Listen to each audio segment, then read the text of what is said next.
Qui n'a jamais entendu cette phrase, ou plutôt cette légende urbaine, souvent glissée d'ailleurs dans une conversation? Il paraît qu'on n'utilise que 10% de notre cerveau. Eh bien, mauvaise nouvelle, c'est faux, complètement faux.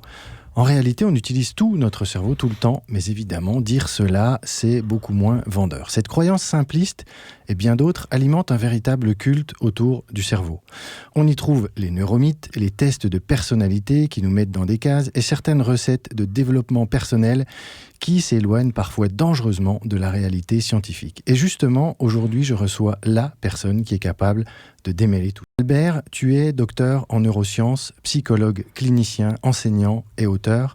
Avec ton livre Neuromania, tu nous invites à déconstruire les idées reçues et à confronter nos croyances à la réalité scientifique.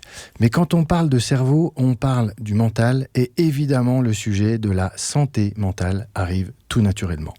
Alors dans cet épisode, on va parler de notre cerveau et on va faire un focus spécifique sur le burn-out. Pourquoi fait-on fausse route sur ces causes? Pourquoi trop souvent les solutions se limitent-elles à l'individu sans remettre en question l'environnement? Je suis vraiment ravi de te recevoir aujourd'hui, Albert, parce que tu vas partager avec nous beaucoup de choses et ça promet de bousculer certaines idées reçues et peut-être même de changer notre regard sur le sujet.